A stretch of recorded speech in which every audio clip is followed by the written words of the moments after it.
I got my sister Eve. And I'm happy to be here with you tonight. I'm happy to be standing right here with you on the first day of Black Women's History Month. There we go. And I'm thankful that you decided to join me for a great video because this month, March of 2024, it marks my 10 years of being out of the church, out of Christianity, out of religion. I've learned a lot. And the purpose of our talk tonight is through this time, the importance of women in identifying cults. Signs you may be in one, how to avoid one, because these things come, you think you're leaving a church, you think you're leaving a religious sect to find yourself in another one that's even worse. What do you think about that? Oh, definitely. I find that our people specifically and especially have a knack for replacing an addiction with an even worse addiction. So whether you are a drinker or a smoker or a person who likes to gamble or play games, once you realize that that behavior isn't working for you, you know that you got to do better. But then what is it that you replace it with? Because that's what you have to do.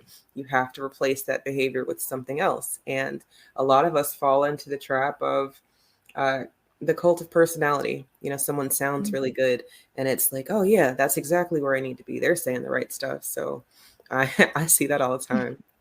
Yes, and I wish before, well, years ago I had known of this story, but of course, the information finds you when you are ready. But recently I've jumped down the rabbit hole and I started researching the People's Temple out in San Francisco, but I started looking into the life of Jim Jones, and I'm not talking about the rapper that kissed his mom. That's another video for another day.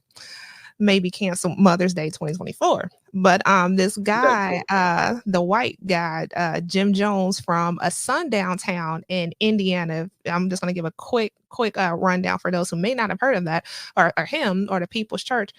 But he was from a sundown town in Indiana. He got the bug to become a preacher, and this was back in the 70s when the revivals were huge. You had the civil rights movement going on. And speaking of civil rights, you had a lot of Black coons, to include Angela Davis, who, said that Jim Jones was one of her best friends and he was a good man. But this Jim Jones guy went out to San Francisco, opened up a church that was primarily filled with Black women, but it was primarily filled with Black people. And he coerced them. This was a cult. They couldn't recognize it, but we're going to go through some signs that, we observed. And then he eventually led them down to Guyana, human trafficking. And this led to what society called a mass suicide, but it wasn't. It was a massacre because these people did not have a choice to do what they did. They were coerced and forced, and they were killed.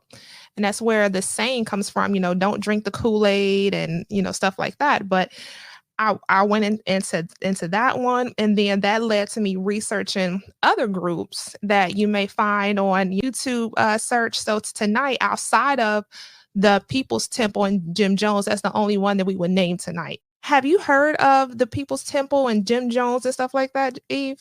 So I'm glad that you took the time to give the listeners, a brief overview, because in these leveled conversations, the nuances matter. And as people make connections to things that they've experienced or to things that we might talk about this evening, I think that sometimes that slow walk might help make some connections in the future, but that blindly accepting and following a belief, those people, they were programmed. And it's sad that so many people can lose their sense of self because of looking to someone else to get that validation. So I think that whole massacre could have been avoided if we as a people were given what we were owed, right? I feel like that's always going to be my bottom line. A lot of the bullshit and mental disorders and issues that we're dealing with are a direct reflection of us being resource deprived. So we, again, look to these personalities who might sound like they have our best interests, and then they are giving us Kool-Aid laced with cyanide. churches was primarily um, not run, filled with Black women. And I always thought that that was strange. The don't drink the Kool-Aid colloquialism. I've heard that many, many, many times. And, nobody really explains what it means as much as everybody should understand what we're Mhm. talking about. I find that when we come across sayings like that, where people should know, but it's not being explicitly stated, that can be a harm to us. One may think that the Jonestown Massacre was so long ago and everybody died. No, there are survivors. There are Black women alive today, men. Not only that, it's non-Black men and women who are still alive, who survived that. And one in particular, I believe her name was is Mrs. Wilson. She stated that she feels though the government was responsible for that because Jim Jones was put into positions of political power in San Francisco, and then also they mentioned the interviews here on YouTube of the survivors. They say had he been Black, he would not have been allowed to have a following like that. He was allowed to operate, and they say they suspect that that higher powers allowed him to operate in this manner.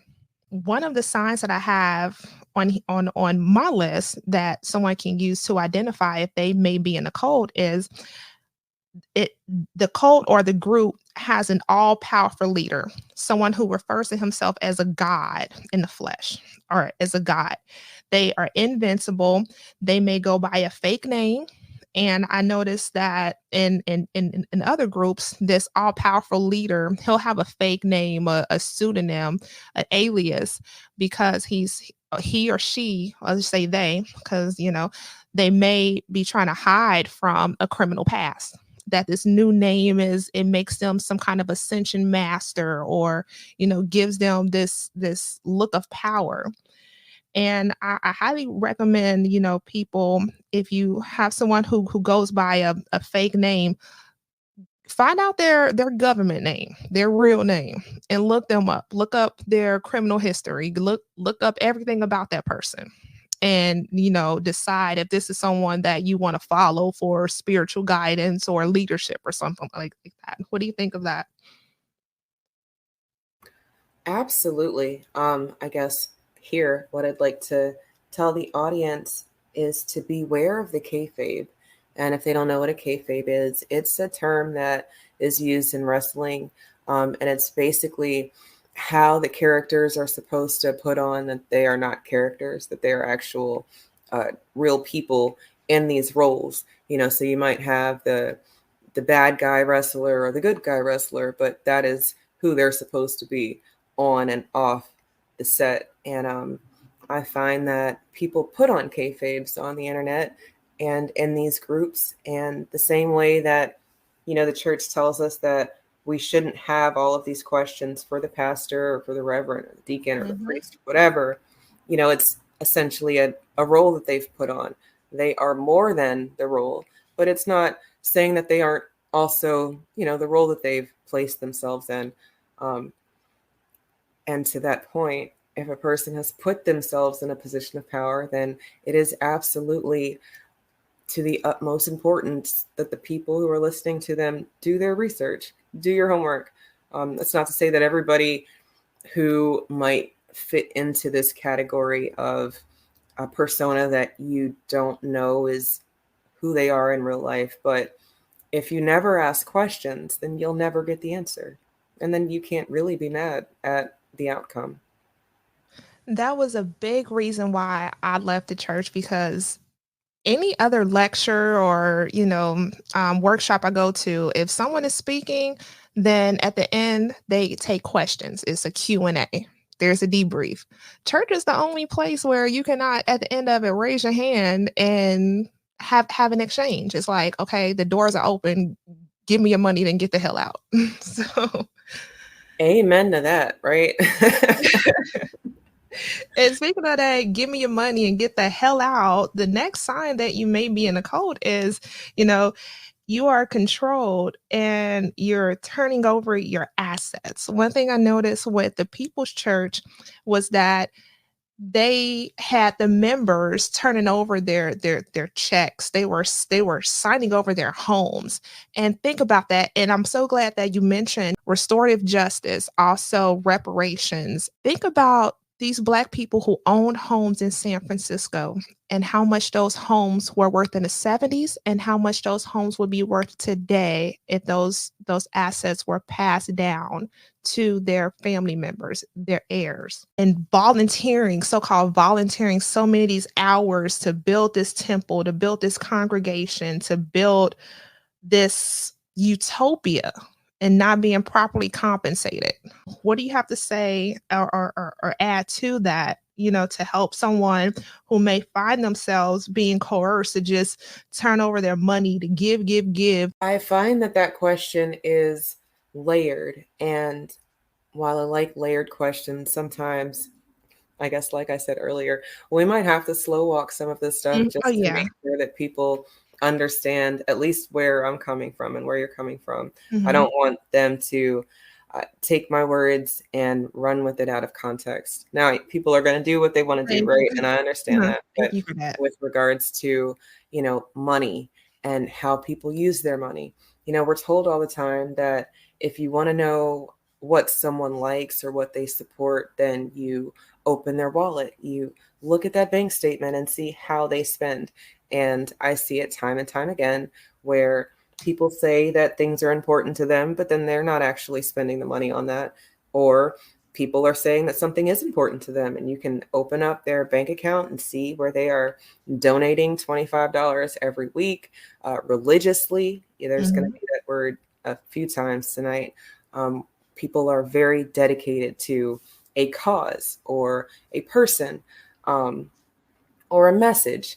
And then once they feel like that dedication has been solidified with works or other people's belief in said entity, well, I feel like that belief in the cause allows them to put on blinders. And then we start accepting things that don't necessarily make sense for the greater good. So, for example, I had a pastor. Actually, this is my story about why I'm not in the church anymore. But I had a pastor when I was married, the first time I got married, and I thought he was great. He's a great guy. At least I thought he was a great guy. And then come to find out, I we went to premarital counseling with him. We got married in the church. Um, Everything was very vanilla, at least in my first marriage, with how I lived my life and Mhm. how I fought for us. Not that I wasn't fighting for us, just I just was fighting, right? Like I didn't necessarily have the the laser beam focus that I have now. So when certain things stopped adding up, and if I'm just going to be honest, a lot of stuff with the church never really added up. But like I said earlier, we put on blinders for different beliefs and different causes. And um, my pastor cheated on his wife and Wow. left the church with his mistress, and Mm. it was wild because the congregation was, and it was a very small church too, so it's not like this huge big thing. Um, but the congregation was so hurt, and his wife was so hurt, but she was so nice about it. Like, and I have no clue how they handle things behind the scenes or behind closed doors or whatever, but just the fact that he left everybody, and I was like, wow. I mean, I know you just a person and you're just a man, Mhm. you're not God, but damn, like no love there. There's like no love there.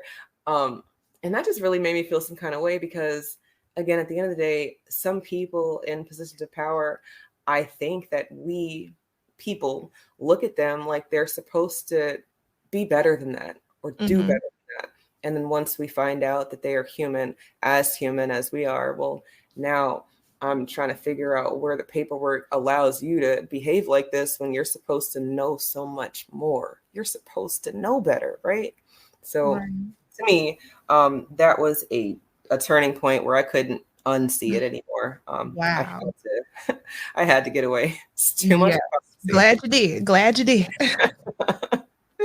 I've heard these stories where children of these people, the church made the person put the church as a beneficiary in their will. And their children was like, after they pass away, like, what? We don't get anything. Everything is going to the church.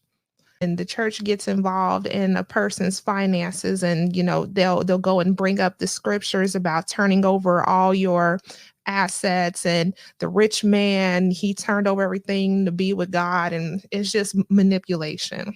I hope that it throws up the red flags to someone like, hey, maybe I should not turn over all of my resources to this organization. Maybe I shouldn't, you know, give up everything for this promise of an afterlife or whatever is being promised to you that's being used to swindle you out of your resources. Absolutely. It's crazy that that's our story. There's so many elders who expire, and then those resources that could have done real good for their actual family gets dispersed to people who don't give a damn. Excuse Mhm. my language to the church people, but really, y'all. I think Um, damn is in the Bible. I mean, according to them, I'm going to hell. So, I feel like might as well just get, my 2 cents out.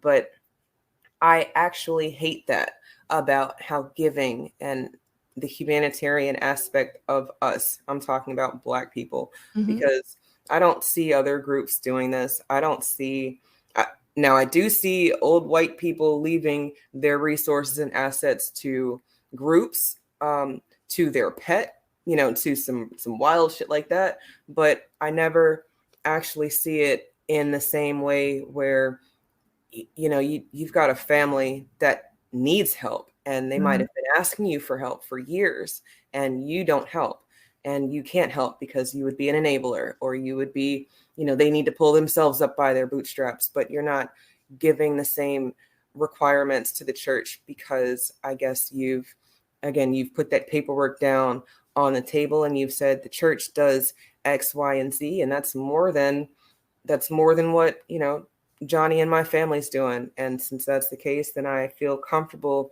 leaving my resources to the church because I know they're going to do something good with it.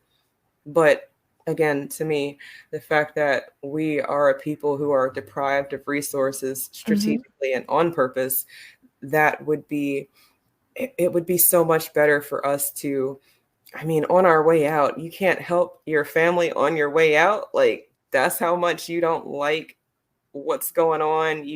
You're so removed from reality that you in death are basically giving your family the biggest fuck you that you really Right. could give them. And I'm sorry if No language is going to be sorries. a thing, No, but no, you are free to say what you want to say here. Say it.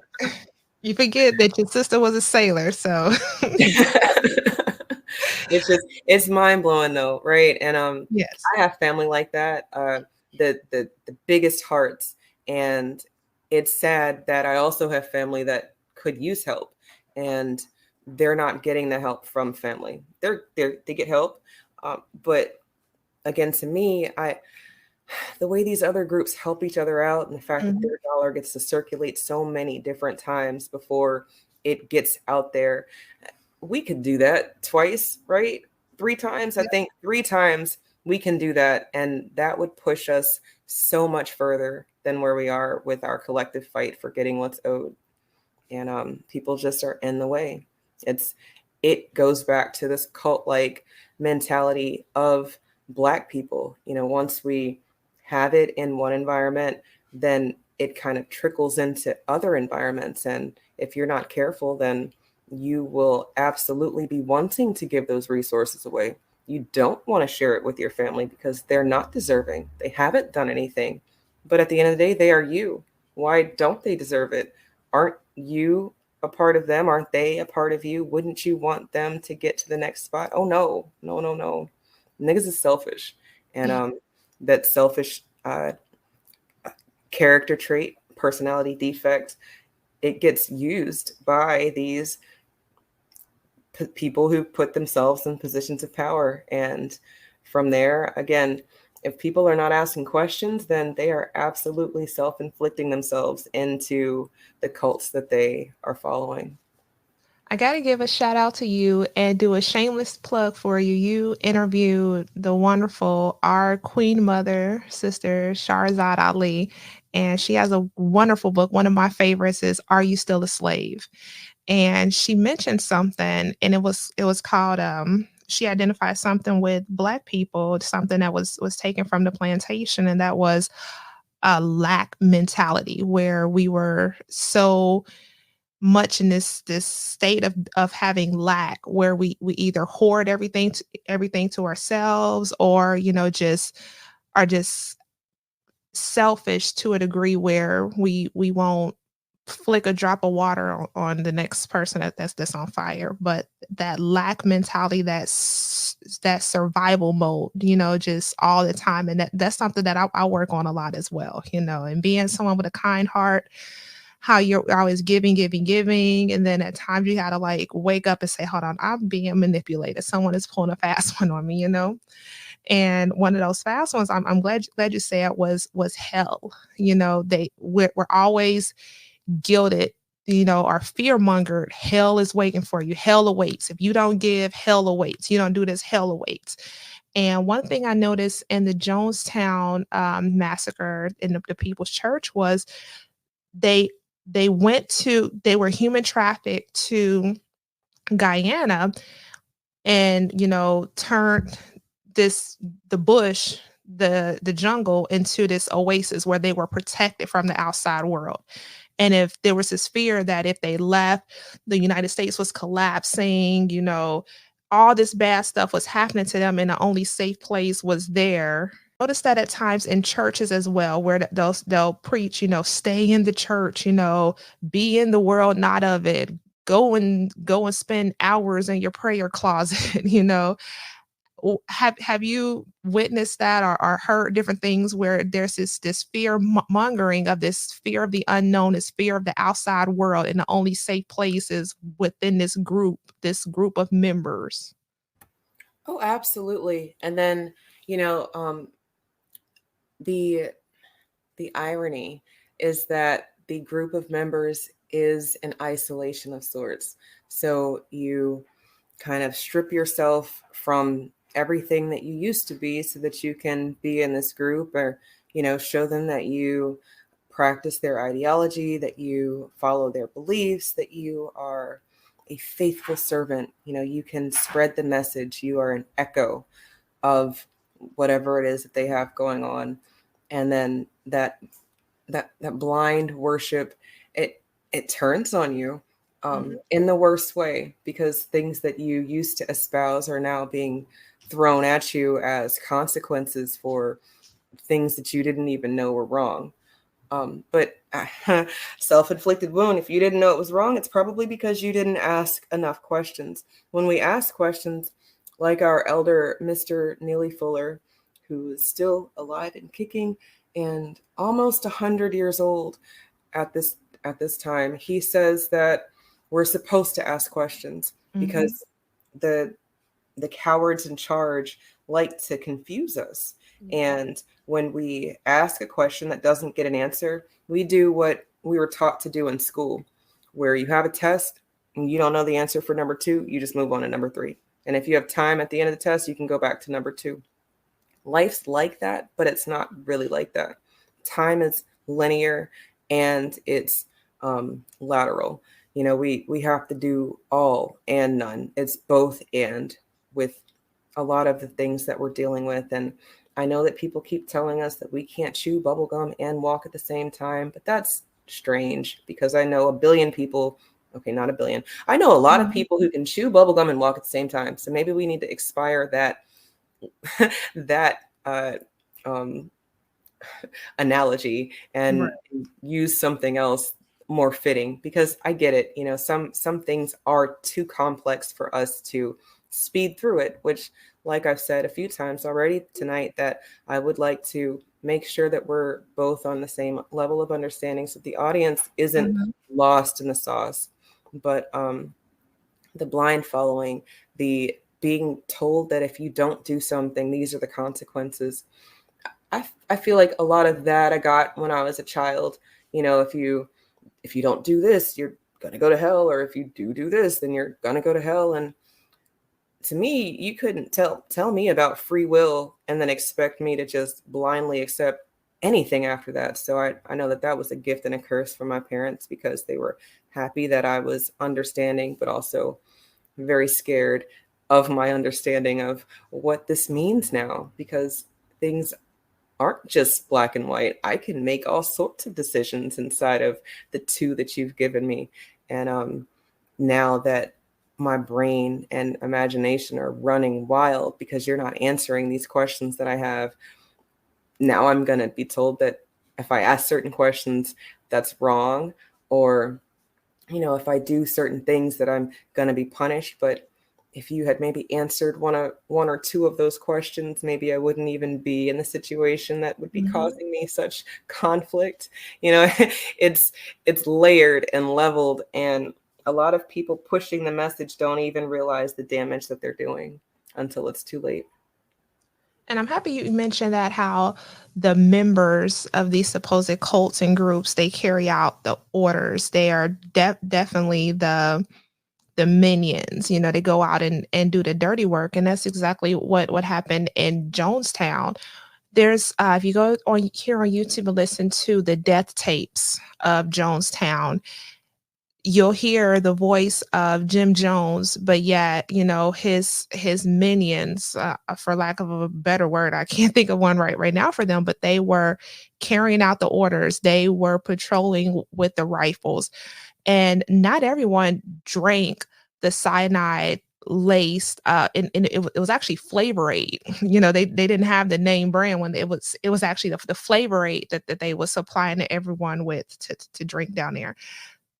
Some people Not had, they didn't even get poisoned with Kool-Aid. Man, right, Jim Jones it's the couldn't even get flavor it aid. with Kool-Aid. Man, okay, go ahead. I'm It was sorry. the flavor aid, but some of the bodies were found with injection marks on the shoulders, because when they refused to drink the poison or even administer, women were coerced and forced to administer this poisonous drink to their infants, to their children. The children were the first ones to go. They were injected in their shoulders, and it was others who did that. Jim Jones' hands were clean outside of the other stuff he was doing all that time, but on that day it was others carrying out those orders. And so you have to realize, one another way to identify a cult is if the members are, you know, carrying out these pecking orders. I was military, so I see them as unlawful orders. That's a major red flag. It really is.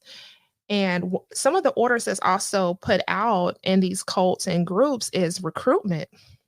Recently, I was at our local Walmart, and I was minding my own business, and these two ladies had walked up to me, and I'm like, "Hey, what's up?" And they're like, "Hi, I'm Jessica," and I'm Jessica, and I'm like, "Well, hey, what's up?" So I'm thinking, I'm like, I was dressed, you know, like I need to get in and get out, but I wasn't one of the worst dressed at Walmart. I'm like, is this loss prevention coming off here effing with me? If so, I'm about to sue the S word out of Walmart. But no, they were like, we would like to invite you to our church. And I'm like, oh no, I'm not a believer. It was like, oh, why? I'm like, look, we will be here all night, but look, I did not come to Walmart to be solicited to. Carry that mess on somewhere else, okay?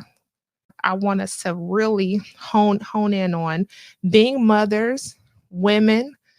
We are not only the first teachers, but you know, with the People's Church, it was the Black women who, you know, took their children, was trying to get their husbands and boyfriends into the church. I'm not saying all of them, but the the children followed their mother, and that's something that has been carried on since the plantation days and slavery, where, you know, the children were not chained because they would follow their mother. And one of the major red flags for a cult is sexual deviance, sex crimes. Some of the stuff that I notice is the all powerful leader they are very fluid when it comes to sexuality. Nothing has a label, or they'll have like concubines, and a lot of grooming is taking place. So I know this may be, a sensitive topic, and we're both mothers. So I was wondering, if you had anything to add to that, or as a something cautionary for, someone who's trying to identify if they're entering or in a cult, and how to get out of it. Honestly, so far with what we've talked about, I think that that is tantamount to maybe the biggest thing that they can do is to make sure that their questions are being answered in a way that makes sense for them. Um, I can't caution enough about the vetting process. People think that because so many people are already involved or listening or supporting, that they don't need to do their homework. And I get it. If you see someone who can get a congregation of 100 people every Sunday, you might think that that's someone worthwhile listening to. In the same breath, maybe you come across a church or an organization that has thousands of members and followers. You feel like, well, those people did their homework.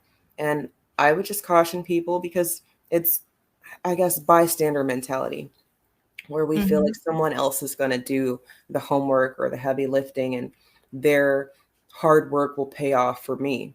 And I guess sometimes that's true, but for Black people especially, I feel like there are so many groups that are designed to trick and confuse us, like I said earlier, that it is in our best interest to ask the hard questions, even to our detriment.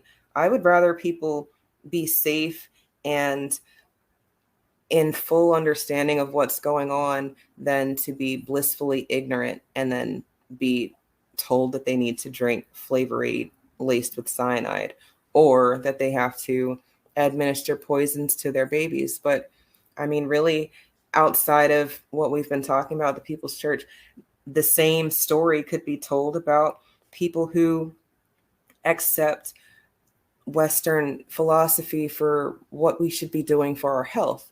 Mhm. There's a lot of levels into not thinking for yourself because you think that the people out here administering the good stuff or the information or the truth is not out here to hurt you. But Black people should be very well aware of our story and what we've gone through to see that, again, a lot of these organizations have been designed to make sure that we don't have a leg in the race, that we don't make it to pass go and collect our 200 billion, quadrillion, trillion, gazillion Mhm. dollars worth of Yes. reparations that were owed. So um, I know I say that jokingly, but I'm dead It's ass the truth. serious. No, we need to ask Yes. questions, and people need to stop being bystanders. Um, and that I would love for everyone to be as comfortable as you and I can be, asking questions and getting answers. But I know that that's not going to be the case. So, if people are afraid, they should seek people who make them comfortable and then ask that person questions. Maybe they can help you with some answers that they've received. But if you're going through the organization and nobody has an answer and you keep asking the same question, but you keep getting turned down or getting the runaround, well, that might not be the organization for you, because again, you can't be mad at the choices that you're given at the end of the day when at the beginning of the day you didn't follow through with what you said was important to you. um, Anything that threatens the babies is treasonous to me. So we have to be on our game as mothers and parents to ensure that the decisions that we're making aren't going to affect them in any way that is detrimental. And that, that's the church, that's health, Mhm. that's school, Mhm. that's different businesses that we're in and different groups that we're associated with across the board.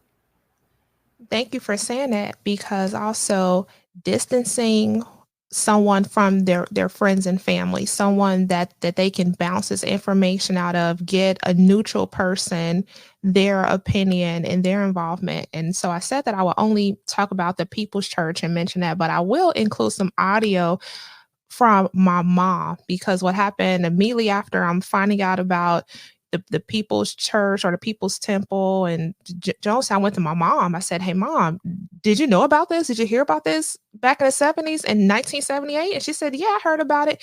And she went on to tell me another story about another group, they been Yahweh. And she had told me about a lady that she knew, and they actually got into a fight, an actual fist fight, because she told her that it was a cult and she was stupid for being in there. And they started fighting. I'll include that audio when I upload this video. If someone was to come to me and say, "Hey, Tieesha, I came across this and that," I'm going to listen. I'm going to apply this checklist that we've talked about tonight. And I'm going to let them know, like, "Hey, this may be a code or this is some bull. You may not want to get involved." If I can leave our listeners with something, I just want to say, human trafficking is human trafficking. If you're leaving your familiar place to go somewhere else for the promise of whatever, and when you get there, you have no right or an option to voluntarily leave without repercussions. If your passport has been taken, your ID is taken, your livelihood is taken, turn over all of your money, you're in a bad place. So definitely get help. There's resources out there for human trafficking. Reach out to someone and do your best to make it out of that situation safely. Reiterating the fact that, people aren't as powerless as the leaders of these groups want them to think that they are. You can take your power back very easily, with the vetting process. It would be in your interest to do some of this before you become so heavily vested in these organizations. But I think that, when you do wake up and smell the roses, even though they smell like boo boo, you get a new sense of purpose, because now you're trying to understand the why. Why are these groups out here designed to confuse us, or why did you fall trap to it? I find that Black women are allergic to accountability, and it's the strangest thing because we want all of the praises when the children are doing well in school, when they look like they didn't just roll out of bed, when they're doing what they need to do regarding their extracurriculars, or just being cute. God damn it. Moms want all the damn credit when Right. it's something good. And then as soon as something bad, well, that's their daddy, or that's Hmm. that dad. They got all sorts of shit to say about the other side.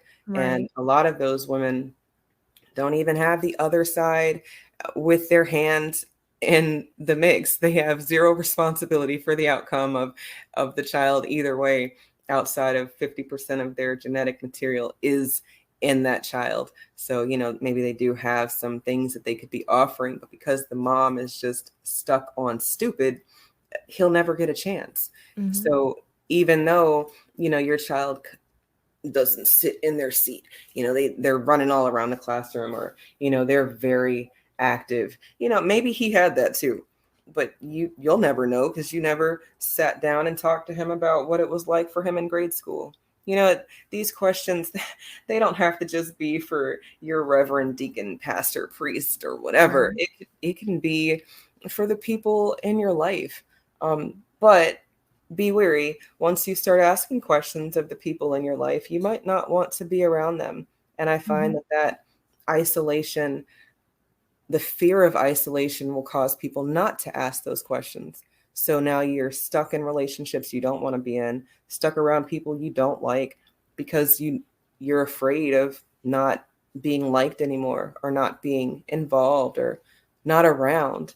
And again, I think that these groups and leaders of groups use that fear of isolation to make people stay. And Hmm. you know, you can't say that someone made you stay, as much as you just didn't want to do the work. But that leads us back to our reparative justice claim that we've been fighting for so long, and the fact that a lot of people in the olden times were okay with going back to the plantation. And not that they wanted to be slaves per Wow. se, right? But they just Mhm. didn't want the responsibility of the work that they had to do. It was easier to, Massa Jones only whooped me on every other Sunday, like, so now we're starting that those blinders that I talked about earlier, or the things that we start to accept that maybe we wouldn't have accepted in the beginning, it it eats away at us. And I think that, when people wake up to what's going on, it might push them even more into the cult that they're in, because Mhm. it's scary to see that all of these people that, we all thought that we were family, and, now I'm asking questions and you don't want to be my family anymore. That fear of isolation that caused you to strip away the people in your life to be in the groups that you're in now, they absolutely use that, and people need to be okay with understanding that if you're Black and in America, well, actually, we are the only Blacks outside of, I guess maybe ancient Kemet, they were Black. But then from there, I don't know anybody else on the planet that refers to themselves as Black. So we're just going to Eve's understanding of Black, that's Black people in America, uh, Right. native Blacks. So if you're here in this country with melanin from here, of the lineage, I think that you have a duty to be responsible for your actions, because a lot of it is not your fault per se. We did talk about self-inflicted wounds, and that is your fault. But our condition, that's not your fault. Our trauma, that's not your fault. The psychological makeup that allows you to not accept certain things and then absolutely accept certain things if it's coming from a familiar face. Like shout out to the Tuskegee experiment, because Yeah. that was a Black woman who was the face of making sure that the Mhm. population there didn't go anywhere. Right. We accept things because people understand that familial is a way in. And now you got syphilis for the rest of Yep. your life, So um, I guess in closing, I want people to know that it's okay to ask questions. They're hard. It's hard to ask questions, but once you start to ask those questions and get answers, you'll find that you might be a little broken. And it's okay, I promise, especially if you look like us, because we're telling everybody who's listening, and even the people who won't listen, that we're not going to stop fighting for things that make sense. And if y'all want us to make sense as a people, then you will make sure that we are whole, that we've got this repair that we need to, do the things that we need to do. But it's going to come with an accountability gut check. And you need to be ready for it, because it's going to suck. But once you get out of that rut, know that it's so freeing, and Yes. you'll feel a lot lighter, and the work that you need to do to get your family to the next stop on the journey, you'll get there quicker. Thank you for having this chat with me tonight. This conversation means a lot as I'm trying to, get back in my content creator mode and shake out the cobwebs in my mom brain and, just get back to being like you. You are such an inspiration, multitasking, handling business up in the wee hours, and then, you right back at it the next day. So I thank you so much for joining me tonight and having this wonderful conversation with me. Of course. And I'm very excited to do this with you for Black Women's History Month. There's a lot of good that we've done. Mhm. And I think that a lot of times when women, Black women, highlight what we've done, people start to say, oh, that's sounding a little feminist. So just trust and believe, we are not only going to be highlighting the good. No, we're not only going to highlight the good. We're going to highlight some shit, right? Yeah. And I want the audience to be ready because the accountability factor, I'm not allergic to accountability anymore. I mean, it makes me itch a little bit, right? But I can stomach it when I know that it's coming from a place of love, and I know that you want us to be better. I want us to be better. So, having these types of gut checks with family, I think makes a world of difference in our growth as a people. So, March, Black Women's History Month. I hope you guys are ready because we've got some stories for you. Now, besides being my sister and having a spare key to my house over here, can you let everybody know where they can find you and what upcoming topics or products, or not products, or projects you have upcoming in the upcoming weeks? Absolutely. And definitely, I was going to say, I'm on my way, right? So they can find me at your doorstep. No, I'm just kidding. No, follow me on YouTube. Find me here on YouTube. I think that would be a good start, at Just Eve B. I have the same avatar that you may or may not see on this live, but you can follow me there. You can find me on X. Every time I say that, Tieesha, it sounds like I'm telling people to find me on drugs, right? It's I didn't even think about that. Every single time. So I just must have a brain. Let me get drum roll for that. But no, find me on X. It is Justice for Just Us, because I really do mean what I say about us getting what's owed to us, and the justice has to be for us first. There's a sequence that needs to be followed for things to make sense, and I have a lot to say sometimes, and maybe you'll want to join me there. Also on Sundays, we do Sunday school. Me and my homegirl, my sister, my spirit sister Isla.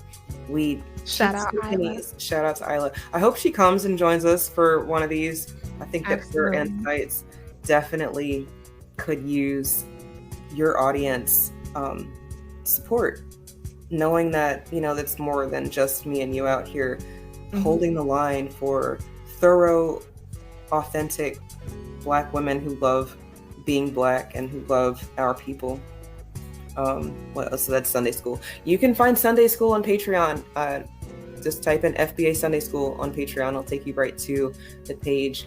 And lastly, we do have merch.